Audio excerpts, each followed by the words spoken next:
ಎಲ್ಲರಿಗೂ ನಮಸ್ಕಾರ.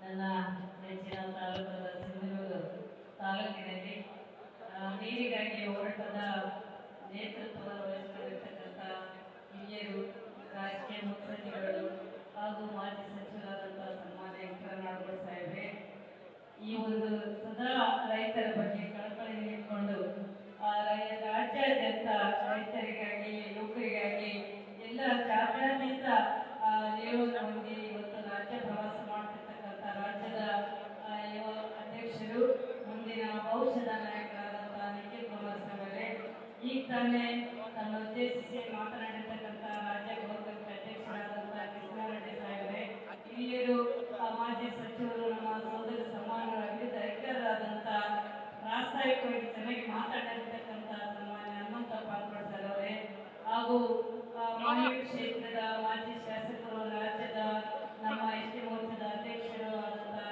ಸನ್ಮಾನ್ಯ ಶ್ರೀ ರಾಜ ವೆಂಕಟ ನಾಯ್ಕ ಸರ್ ಅವರೇ, ಹಾಗೂ ಗೌಡ್ರು, ಎಲ್ಲರ ಯುವ ಮುಖಂಡರು ಆದಂತಹ ನಮ್ಮ ಗುರುಮಠ ಕ್ಷೇತ್ರದ ಶಾಸಕರಾದಂಥ ನಮ್ಮ ಶರಣಗೌಡ ಕಲ್ಕೂರ್ ಸರ್ ಅವರೇ, ಹಾಗೂ ಇನ್ನೂರುವರ ಸೋದರರು ನಮ್ಮ ಅಗ್ರಿಬಂಗಾಳ ಶಾಸಕರಾದಂತಹ ನೇಮನ್ ಸರ್ ಅವರೇ, ವೇದಿಕೆ ಮೇಲೆ ಆಸೀನರಾಗಿರ್ತಕ್ಕಂಥ ನಮ್ಮ ಮಾಂಕೇಶ್ ಪಾಟೀಲ್ ಸರ್ ಅವರೇ, ಸಿದ್ದಬಂಡಿ ಅವರೇ, ರಾಜು ಅವರೇ, ಹಾಗೂ ತಾಯಣ್ಣ ನಾಯ್ಕ ಅವರೇ, ಎಲ್ಲ ವೇದಿಕೆ ಮೇಲೆ ಆಸೀನರಾಗಿರ್ತ ಗುರುಗಳೇ ಮತ್ತು ನಮ್ಮ ಜಿಲ್ಲೆಯ ಅಧ್ಯಕ್ಷರು, ಸೋದರರಾದಂಥ ಜಿಲ್ಲಾಧ್ಯಕ್ಷರಾದಂತಹ ವಿಪಕ್ಷ ಅವರೇ, ಹಾಗೂ ನಮ್ಮ ಕೊಪ್ಪಳ ಕ್ಷೇತ್ರದ ಗೌಡರಾದಂಥ ಶ್ರೀ ಚಂದ್ರಶೇಖರ್ ಗೌಡ್ರೆ, ವೇದಿಕೆ ಮೇಲೆ ಆಸೀನರಾಗಿರ್ತಕ್ಕಂಥ ಎಲ್ಲ ಗೌರವಾನ್ವಿತ ಎಲ್ಲ ಹಿರಿಯರೇ, ಮುಖಂಡರೇ, ವೇದಿಕೆಯ ಮುಂಭಾಗದಲ್ಲಿ ಆಸೀನರಾಗಿರ್ತಕ್ಕಂಥ ಎಲ್ಲ ನನ್ನ ರೈತ ಸೋದರರೇ, ಪಕ್ಷದ ಮುಖಂಡರೇ, ಪತ್ರಕರ್ತ ಸೋದರರೇ, ಪೊಲೀಸ್ ಅಧಿಕಾರಿಗಳೇ, ನಾನೇನು ಜಾಸ್ತಿ ಮಾತಾಡಕ್ಕೆ ಹೋಗೋದಿಲ್ಲ. ಇನ್ನ ನಿಖಿಲ್ ಸರ್ ಅವರು ಮತ್ತೆ ಎಲ್ಲ ಶಾಸಕರು ಮಾತಾಡೋರಿದ್ದಾರ. ಪ್ರಸ್ತುತವಾಗಿ ಸನ್ಮಾನ್ಯ ನಾಡಗೌಡ ಸಾಹೇಬ್ರ ಮಾತಾಡಿದ್ರು. ರೈತರ ಬಗ್ಗೆ ಅವರೇನು ಇವತ್ತು ಒಂದು ಹೋರಾಟ ರೂಪಿಸ್ಕೊಂಡು ಮಾತಾಡ್ತಾ ಇಲ್ಲ, ಯಾವಾಗಲೂ ರೈತರ ಬಗ್ಗೆ ಇವತ್ತೇನು ನಮ್ಮ ಒಂದೇ ಬೆಳೆಗೆ ನೀರು ಕೊಡ್ತೀವಿ ಅನ್ನಂತ ಒಂದು ಮಾತನ್ನು ಕೇಳಿದಾಗಿನಿಂದ ಕೂಡ ಅವರು ಆತಂಕಕ್ಕೊಳಗಾಗಿ ರೈತರಿಗೆ ಒಂದು ಧೈರ್ಯ ತುಂಬಂತ ಕೆಲಸ ಸನ್ಮಾನ್ಯ ನಾಡಗೌಡ ಸಾಹೇಬರು ಮಾಡ್ತಾ ಇದ್ದಾರೆ. ಆದ್ರೆ ಅದೇ ಕಾಂಗ್ರೆಸ್ ಇಂದ ಗೆದ್ದಂತ ಶಾಸಕರು ಯಾರಾದ್ರೂ ಮಾಡ್ತಾರ? ಅವ್ರು ಹೇಳಿದ್ರಲ್ಲ, ಅವ್ರು ಮಾಡಿದ ಯೋಜನೆಗಳನ್ನ ಹೊಗಳಿಕೊಂಡು ಬರೀ ಅವ್ರ ಬಗ್ಗೆ ಪ್ರಚಾರ ಹೊರಟ ಹೊರತಾಗಿ ಅವರು ರೈತರ ಬಗ್ಗೆ ಕಿಂಚಿತ್ ಕೂಡ ಅವರಿಗೆ ಕಾಳಜಿ ಇಲ್ಲ ಅಂತ ನಾನು ಹೇಳ್ತೇನೆ. ಕಾಂಗ್ರೆಸ್ ನಾಯಕರಿಗೆ, ಶಾಸಕರುಗಳಿಗೆಲ್ಲರಿಗೆ ಎತ್ತಾಗಿ ಅಗಿನ ಮುದ್ದಂತ ಅವ್ರ ಸರ್ಕಾರದಾಗ ಏನ್ ಕಾರ್ಯಕ್ರಮ ಅಂತವೋ ಅವೇ ಅವ್ರಿಗೆ ಮುದ್ದಂತ ನಾನು ಹೇಳಕ್ ಇಷ್ಟಪಡ್ತೀನಿ.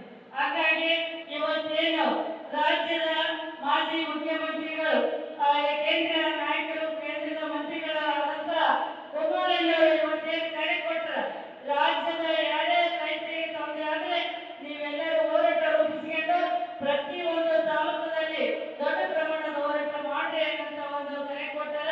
ಹಂಗಾಗಿ ನಿಮ್ ಜೊತೆಯಲ್ಲಿ ಜಾತ್ಯತೀತ ಜನತಾದಳ ಸದಾ ನಿಮ್ ಜೊತೆಯಲ್ಲಿ ಯಾರು ಎದೆಗೂ ಬೇಕಾಗಿಲ್ಲ. ಎರಡನೇ ಬೆಳೆಗೆ ಇಂತಹ ಪ್ರಯತ್ನ ಪ್ರಾಣ ಕೊಟ್ಟಾದ್ರೂ ನಾವು ನಿಮ್ಗೆ ನೀರು ಕೊಡ್ತೇವೆ ಅಂತ ಮಾತ್ರ ಈ ಸರ್ಕಾರಗಳಿಗೆ ಇಷ್ಟಪಡ್ತೇವೆ. ಯಾಕಂದ್ರೆ ನಾವೇನಿದೇನೋ ಪ್ರಚಾರದ ಒಂದು ಕಾರ್ಯಕ್ರಮ ಅಲ್ಲ, ಇವತ್ತು ರಾಜಕೀಯವಾಗಿ ಏನೋ ನಾವು ಇಲ್ಲೇನೋ ವಿಷಯಗಳು ಹೇಳಕ್ ಬಂದಿಲ್ಲ.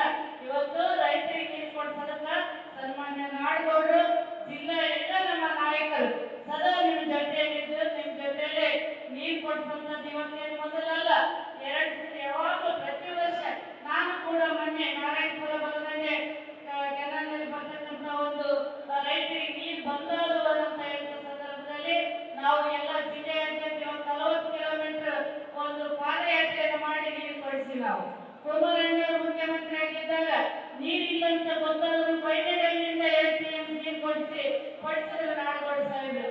ಹಾಗಾಗಿ ಇವತ್ತೇನು ರೈತರಿಗಾಗಿರಂತ ನಮ್ಮ ಪಕ್ಷ ರೈತರ ಜೊತೆ ಸದಾ ಇರ್ತದ. ಎಲ್ಲ ರೈತರಿಗೆ ಒಂದು ದೇಶಕ್ಕೆ ಅನ್ನ ಕೊಡುವಂತ ಅನ್ನದಾತರಿಗೆ ಏನಾದ್ರೂ ನೋವು